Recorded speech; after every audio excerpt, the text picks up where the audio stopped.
Alright guys, Jason here. Welcome back to the next step, the actual animation of this piece. Alright, so I've got our example here. I'm obviously crediting the dude.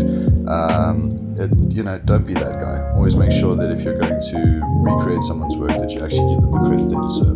Alright, so we've got our example here. We're going to scrub through it and see. Right, so our base block moves down. As it does so, my ball appears, jumps up into the air, makes contact, scale increases. Right, on that contact, our base block reacts. We're not going to be creating that 3D effect. And then we've got our other assets that sort of spring out. Obviously our square rotates, our sort of rounded rectangle rotates, and our blue circle kind of just bounces. And then we've got these extra assets over here, which I'm also going to be covering at the end, how to make our secondary animation. Okay, so let's jump into the actual animation here. Right, so what I'm going to do is I'm just going to first move my anchor points. Right, so when my ball is bouncing, I don't want my anchor point to sort of be in the center. It's just going to help my animation to have it sort of on the base where I want it to rotate. Because this is rotating, we can't necessarily put our anchor point here for now, unless we do a little bit of a sneaky trick. Alright, so I'm going to be animating the rotation of this square, and I'm going to create layer new null object. Alright, it makes our red square here. Let's just quickly change the color to something we can see. Alright, and I am going to place my null object with my anchor point at this corner. Alright, and then I'm going to just label this as square null, parent my yellow square to that null, and now I can animate the rotation of my square separate to the position of my null object. Okay, so that one's set up. We'll do the same with our rounded rectangle here. I need it to rotate around its central point. Again, I'm going to create a null object. I could create a null object simply for the actual rotation and animate the position, but for now, for consistency's sake, let's just set it at the bottom here. We'll change that to blue as well. Let's just change this to yellow. Cool, and then we will grab our null object, and we're going to parent our rounded rectangle to that. Okay, I don't know why I said that. It is blue, it's supposed to be pink. Alright, blue circle. Thankfully, we can just grab the anchor point, and we're going to shift it over here. Alright, shortcut for the anchor point tool, Y. Alright, nice and simple to remember. And then our base, thankfully, that's not actually going to be bouncing or rotating, so we can leave it as is. Okay, so I'm going to start off with my black ball, so I can just grab all of these, and I can hide them for now. Alright, and what I'm going to do is I'm going to start setting out or blocking out my sort of initial keyframes.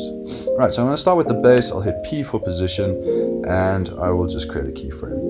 Alright, I'll jump out to 1 second. I can adjust my timing later. For now, I just want to get the basics down. And I'll create a blank keyframe by either hitting Command or Control C and V to paste that keyframe, or just clicking in this little space here to create a keyframe. Alright, so I know that it starts at this point and it ends at this point. So I've got my start and end keyframes. We jump to the middle, and I can move it now as I see fit, and that will then obviously run. Boom. Okay. Our circle we saw is slightly smaller, so we'll maybe drop this down to about 65%, and I'll bring up my position, and we can set our initial keyframe for this. Alright, so we'll jump back to the very beginning. We're going to start with our ball below that base, create a keyframe. We're going to then go to the end, and I'm going to shift it here so that it actually bounces, and then in the center I can actually just drag this as high as I want that bounce to be. Alright, so there we go, boom, they connect.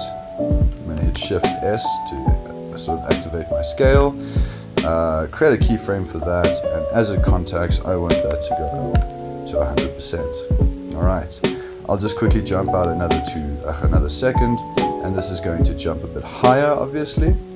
Alright, it's sort of being catapulted into the air by this base, and let's just see what happens then. So our base bounces. Okay, the base reacts, and then all of our elements shoot out. Okay, so for now, we'll just use, we'll keep our base the way it is. Okay, cool. So now what I can do is I can adjust my timing. All right, so I'm just going to select these, holding down Shift, and I'm going to hit F9, and that applies easing to them. All right. So we don't want our ball, we do want our ball to sort of start coming down slowly, but we don't want to ease it into this final position. Alright, same for our base. So I'm just going to select both of these keyframes, jump into the graph editor, and we'll take a look at what we can do. Alright, so taking again a look at our reference, you'll see that it starts off quite fast, eases into sort of like fighting gravity, starts coming back down, and then it snaps into it at the bottom. Alright. So let's grab this over here, and we'll have it sort of start quickly and ease into that position. We can do something like this as well. And then I want it to snap quite quickly when it gets here. So I'm just going to have it something like that. Okay. And then obviously I want this to sort of shoot off like so, until we sort of then start adding when it falls back down again. Okay, cool. So we've got that going for us, which is quite nice. And what I want to do next is I just want to mask this ball out so that I don't see it when it's below our line. All right. So what I'm going to do is I'm going to create a solid, layer new solid, or Control or Command Y. I can make this solid any color I like, so let's just make it like a blue so we can see what we're doing. Alright, and I'm going to move this solid down to actually then just block this over here. Alright, so I could, as you might be thinking, just set this block to be that background color, and then the ball will sort of just like jump out from behind it. You're right, I definitely could. However, I do want to just introduce the concept of using a mat for something like this, so that if I need a little bit more control later down the line, I don't sort of get bitten in the arse for taking the sort of like simplest correction. Alright, so we've now sort of got this here. We'll call this mat. I sort of just always set these to dark green so I can see where they are. And I'm going to place that above the black one, which it already is. Okay, so we're going to now set this as a mat. So we're going to hit toggle switches and modes, and you'll see our track mat options here. And if we click that drop down, you'll see we've got a couple of options. Alright, so what the mats essentially do is we're saying either only reveal our object when the information is overlapping, or if we set it to inverted, only reveal once the pieces of information are no longer overlapping. Alright, what I can do to this then is I can actually parent my mat to the base so that it moves with it. Alright, and that's going to allow us to reveal our ball without worrying too much about it disappearing. Alright, so there we go. And now let's focus on this actual connection. Alright, so as we saw in the example, as the ball connects, our objects now sort of shoot out behind it, and they all shoot out at the same time. Alright, what I want to do is I'm going to work on the blue ball first, just so I can get that timing down, and I can adjust things as I go. Alright, so let's grab our blue circle or blue ball. It is now over there, and there it is. Okay, so what I'm going to do is I'm going to start it off down here, again below the mark, and then I can actually just duplicate my mat, Command or Control D. I'll set that above the blue circle, and I'm going to set that to alpha inverted. Alright, so now let's jump into the position of this. So as our ball shoots upwards, our blue ball is not necessarily going quite high. So let's set it to about 10 frames for now, and we'll then just adjust it so it bounces up to about this point, and then comes back down. Hits our base, a couple of frames as it sort of just pops. Let's just make sure that we actually have it touching. There we go. and then it sort of pops into the air slightly, and it comes back down. Okay, and then it's sort of at rest at that point. So if I play this back, let's see where we're at. Okay, so this ball actually needs to just, we can actually start our layer here, so I can sort of just get rid of that, and then our information is not going to appear before I actually want it to. Boom, my ball bounces up, and then has a small pop at the end. Fantastic. Let's apply easing to that. Dive into our graph editor. So the bounce causes it to move quite quickly at the start. So it can sort of like snap out. We want it to be sort of pausing in the air, so we'll drag that out. And I want it to snap into that point. So we'll sort of just do this. And if I zoom in, we can recreate that like so. So it snaps, boom. And we can just make that a baddie like that. Cool, and that is our blue ball sorted. Okay, playing it back again just to make sure. Cool, I quite like that so far. We're getting there. Okay, next up we are going to do our rounded rectangle, I believe. Yeah, okay, cool. So we see the rounded rectangle starts off scaling, but notice how it's only scaling along its horizontal axis. Right? It's not actually sort of scaling along the height axis, so it doesn't look as though it's appearing out of nowhere. It's just extending as it rotates. Okay, and that is a full rotation. Cool. Let's jump back into our assets, and let's turn on our rounded rectangle. There we go. Cool. Again, this is going to sort of be set up over here, but let's remember that we do have a null for this shape. So we're going to shift that position, and we're going to rotate do the rotation on the layer over here. All right, and we'll also do the scale on that as well. Okay, so again, I'm just going to duplicate my mat. I'll set it above my rounded triangle. So it's very important that our mat sits above the layer we're applying it to. All right, so if I sort of set this to alpha inverted and then I moved that mat, it's not going to affect what is below it. Okay, so there we go. Let's grab our null and we're going to hit position. And then we can also just grab our rectangle and hit rotation. All right, so I'm going to create a keyframe for each of those. I'm going to just quickly select these layers and drag them out to only exist from this point. As this bounces up, our position, let's jump to about here. Our position, nope, wrong one, moves up here. Okay, so it sort of jumps like above. Just quickly check that. Okay, so not too high. It actually sort of overlaps behind that circle. Great. So it doesn't need to be too high above. We can actually just have it like over there. So it bounces up. Boom. It then goes back down again, so we can bring it to here. All right. And then it's going to bounce as well, so it'll go slightly higher and land again. Okay, so I can actually then just copy this keyframe.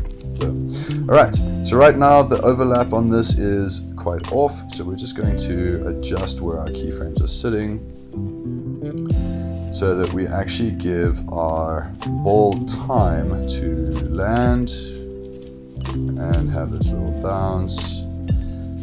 Let's do this a little bit further, and then this will land and have its own bounce. All right, again, hit F9 or apply easy ease, and we'll jump into our graph editor. All right, so as before, starts off really quickly, boom.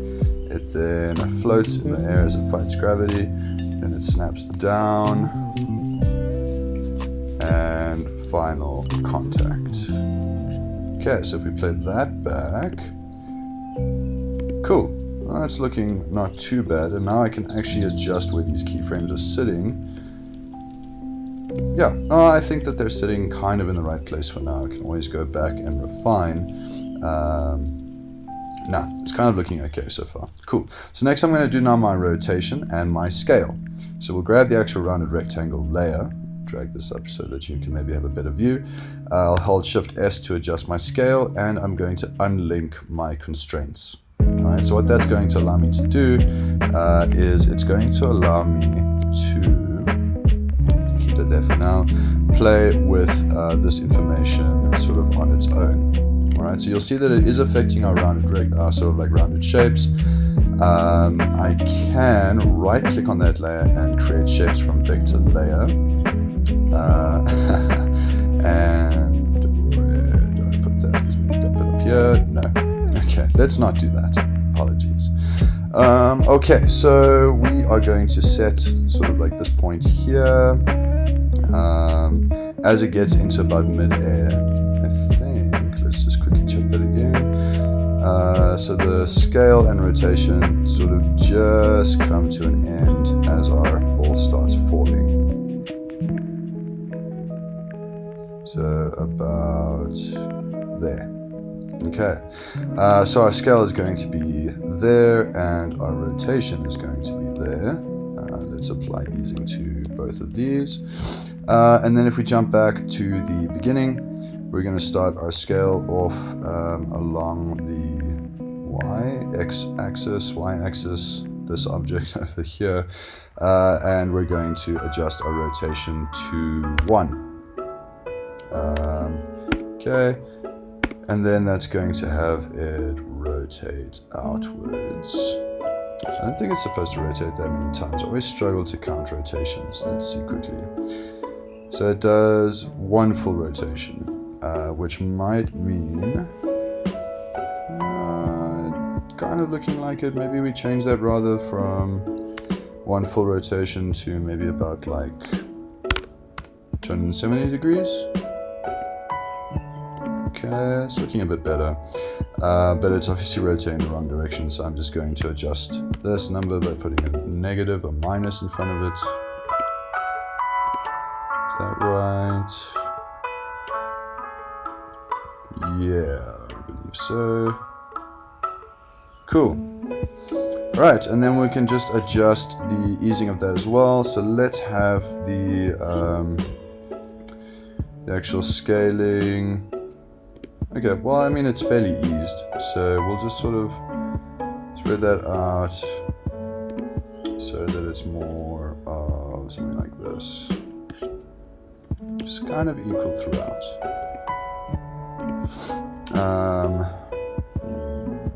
Maybe a bit more like this. Okay, and then the scale, I think I'll do something similar. So I will just sort of have it like this. No, sorry, wrong direction, like this. And that's going to allow it to scale nicely. All right, so taking a look at my timing, my rectangle is in the air for slightly too long. All right, so I'm actually then just going to grab these layers, which are the ones referring to the rounded rectangle, and I'll just shift them up slightly. There we go, cool. And then that bounce up is just too high, so I can adjust that by just bringing it down like so. Okay, cool. Okay, so now we have got that. Next up, we want to do our yellow square. So again, I am going to grab my mat, duplicate it, drop it above my yellow square. I'll set this to alpha mat, inverted, and we'll actually just remember to turn that on, and we'll have this on as well. Okay, so position for our square null, rotation for the actual yellow square. All right, so this is all going to pop out at the same time. Let's actually grab our blue circle and use that as a reference for the keys. Our yellow square is going to start, so we're going to do the position here and here. Position for the null we'll just drag down below the line. Right, we'll see our mat is now masking that out. Let's jump to this point over here. Well, yeah, it's going to jump upwards. So kind of about there maybe, because it's going to sort of land on top of that rectangle. And then let's actually use the rounded rectangles keyframes as a guide. So we'll shift these up to be behind. Let's hide this quickly. Okay, so we'll use that as a guide so it flies up. It's going to have to fly a little bit higher up. So we'll do that. Yeah. No, sorry, I'm changing all my keyframes. I apologize for the quality of this video. Okay, so there we go, and it then starts to fall, and it's going to hit that square, bounce up slightly, and come to rest. Alright, so it's going to be the same keyframe as that one. Let's just make sure that it's sitting on the right place. Cool. Alright, so if we play this back, okay, we need definitely some adjustments. So let us quickly add some easing to this before we adjust its rotation. Again, pops out really quickly, hovers in the air, lands very quickly, pops back up quite quickly, sort of floats in the air for just a little bit and then pops back down. Okay. Right, so that timing just seems to be a little bit off. So it's got this float here, which means that these keyframes need to happen sooner. Probably maybe about there, boom. Okay, so I get to this point and then it's actually going higher, so I just need to make sure. There is the problem. Okay, so because I've now applied easing to actual movement, that easing is trying to carry my shape a little bit higher up. Like you can see by this little line over here, my shape comes up to this keyframe and then it goes up before moving down. Alright, so the best way to get rid of this, sort of hold down, click on our pen tool, convert vertex tool, and I'll click on that and it will get rid of that sort of extensive piece of information. Alright, so that's looking a little bit better. Boom, boom. Now we can add our rotation. So let's take a look at the direction of that. So one full rotation. Okay, so that does look like one full rotation. Let's see if I can actually get it right this time. So it's in the air. Stops rotating, I believe, mid-air. Let's see. Boom. Yep. Cool. As it's here. And what we'll do is we'll adjust this rotation and we can say one full rotation. Okay, so that needs to happen a little bit slower. Let's apply our easing to that, see if that helps. No. Okay, so again, rather than one full rotation, let's actually just set that to maybe like 180.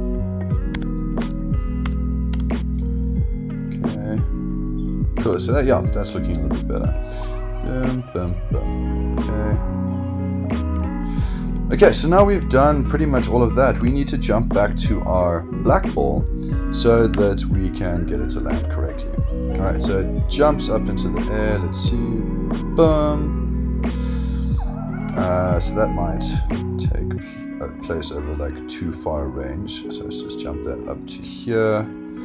And then once our little triangle has hit and landed, this is when our ball is going to hit, bounce up ever so slightly, and land again.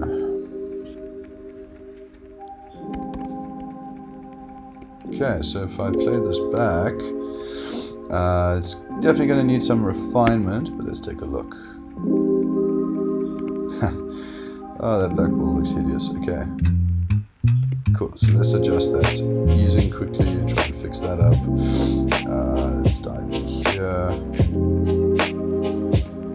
Okay, so let's have that happen fast. That happen fast.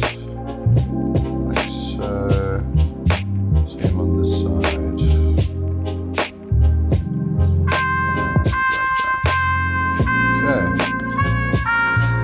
hopefully we play it back and it should look a little better. Okay, so it's in mid-air for a bit too long, so we can adjust where those keyframes are taking place. So let's shift, let's see.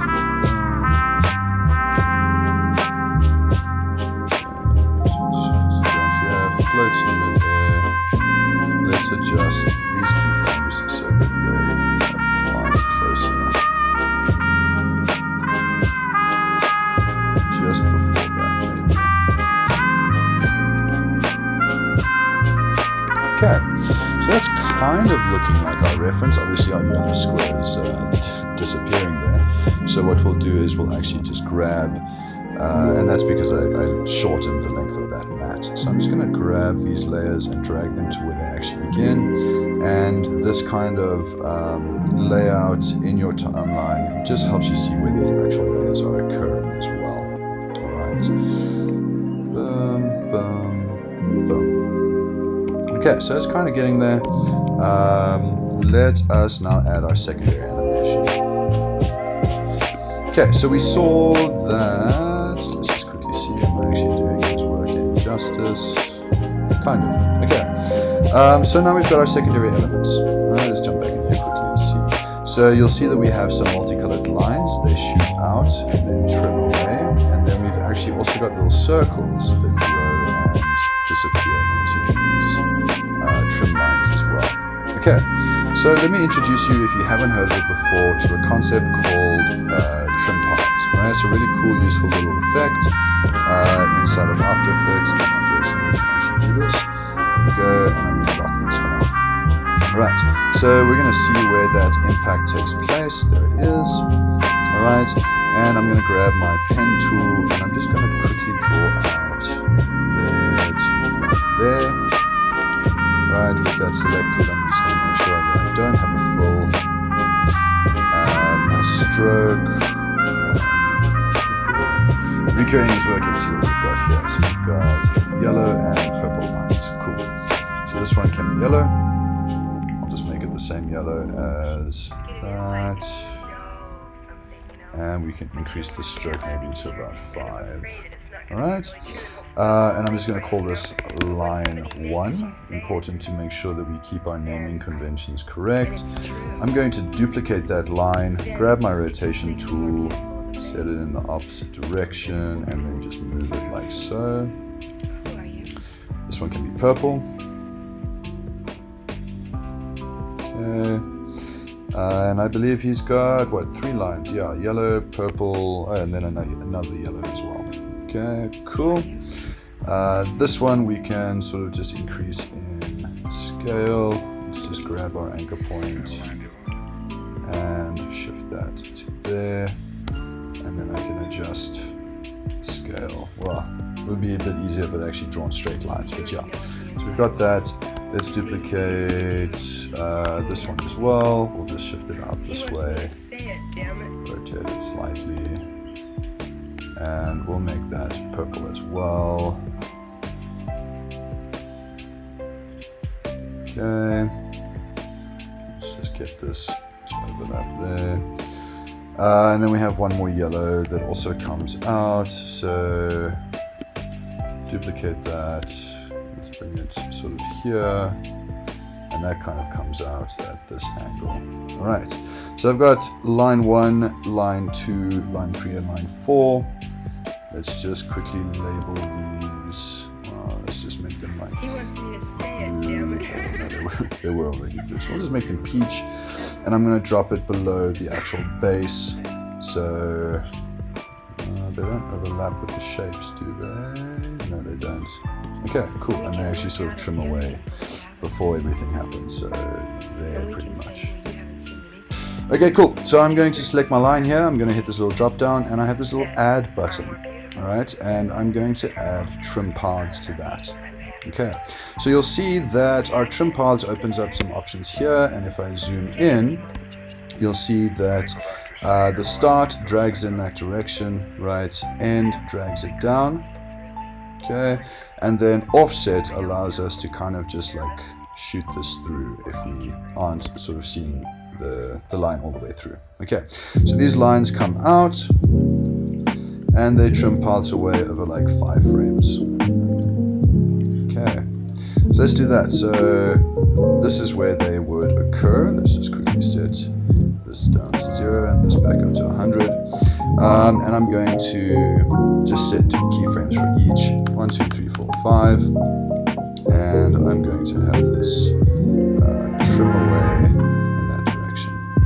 Okay, and I can actually copy these, and I can go to each of my line layers, and I'm going to apply trim paths to each trim paths. Let's go here, start and end, select those, Control V, view as well, trim paths. Yeah, I mean, super riveting, right? I'm sure you guys are on the edge of your seats right now. Add trim paths. Create those and paste them. Cool, so they now disappear. And I just want to see, do they move? Will they do? Not necessarily. Okay. So I'm just going to select all and hit U so that I can collapse my unnecessary information. Let's apply easing, and I'm just going to have it start off slow and then ending quickly. Something like, nope, wrong way. Let's do it this way, like so. Okay. Oops. So that's essentially like our lines done.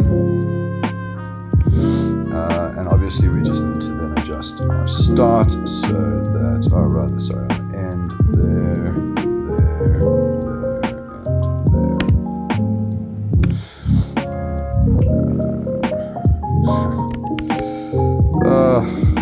Sorry, mistakes all the time. Okay, so start is building there, end is at 100%. So what we want to do is we want to offset these, the ends by a couple of frames, and we'll just select these and set this to 0, 0, 0, and 0. Get these in the correct place, and yeah, there we go. Cool. So I needed to set my sort of end point a couple of frames from my beginning, just allowing it time to trim onto screen before it then starts trimming off of screen. Okay, so yeah, we've got that going on. And then the last thing that we need to add are these circles. All right, so we can do this inside of After Effects quite easily. We could obviously also make these inside of Illustrator, but we might as well just do them here in After Effects. So again, I am going to just select all. Let's minimize and lock these. And then I'm actually just going to make all these layers shy so that I can just have a clearer timeline. All right, so what I'm going to do is I'm going to grab my shape tool. I'll grab my ellipse, create a perfect circle.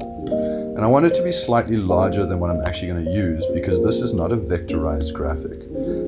So it will pixelate if I scale it too far. Oh no, I'm telling you lies. Cool.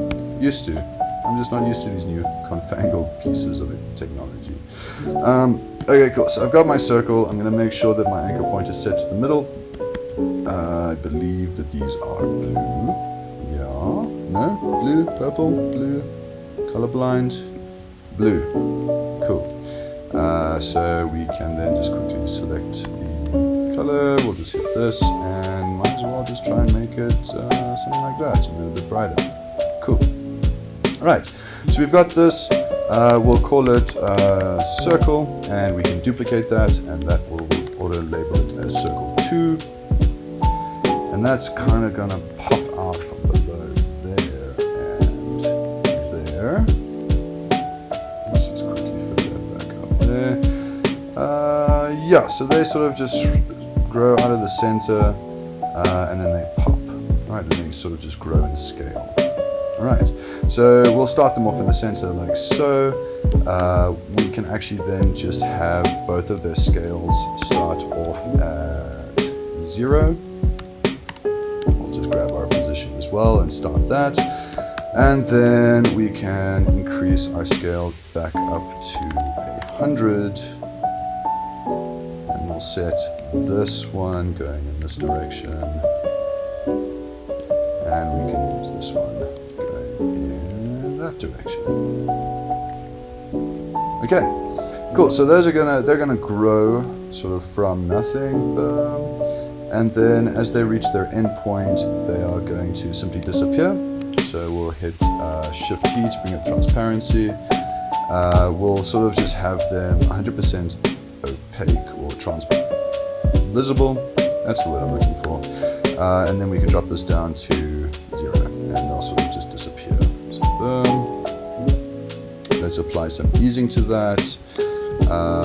So we're just going to grab the position and scale for both of these. Let's jump in here, and it happens quite quickly to begin with, and then eases into final position. Cool. And they could probably be on screen for a little bit longer, so let's just drag this out to about there. They happen a bit late, so again, oops, we can grab our keyframes. Let's have them happen roughly the same time as when these start coming out. Okay, so cool. And then they disappear, and then obviously all we need to do is create a couple of more trim paths for those like arrows. Alright, so let's do this. Grab our pen tool. I'm just going to do that. Set our stroke back down to about 5. Let's set the color to yellow. Okay. And then I can just grab that shape. So that's this one here. We'll call it line 1. And let's grab our anchor point and shift it to here. Right, reason I'm doing that is just like these, is now I can duplicate that. Selection keys.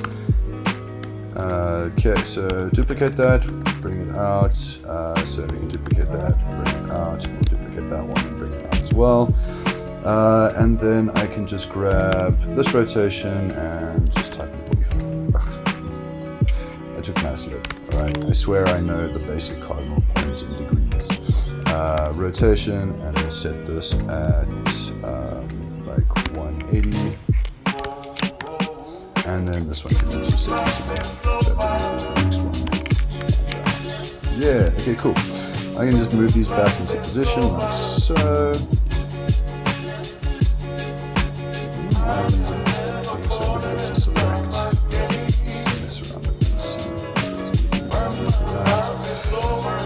Cool, so nice and sorted. Let us just quickly add our trim paths to this. So let's do trim paths, create those keyframes, collapse it.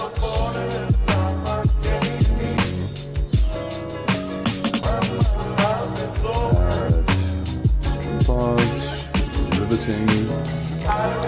Starting end, collapse. Trim paths.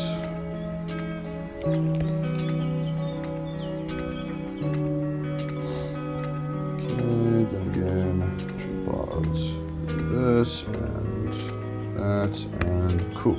Right, so this is the very last touch.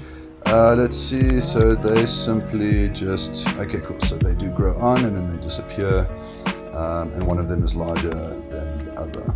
Okay, so I'm going to duplicate these for our other circle. I'll label them a different color. Let's just make them like yellow. We'll move those points there, and we can scale them up slightly as well. Okay, so that we're also then going to offset the trim paths for that. Okay, so let's start off with, we know that we need to grab all the ends. We need to shift them up slightly. And I might as well do that for these ones as well. In fact, if I'd been smarter, I would have just animated this first. And then, 3, 1, 2, 3. Then I would have had them. So those need to be here. 1, 2, 3, 1, 2, 3. And we'll just set those all to 0. Okay. I said, we have to have our endpoints slightly sort of like overlapped so that we can actually grow on our pieces of work. Okay, so we get that up to 100.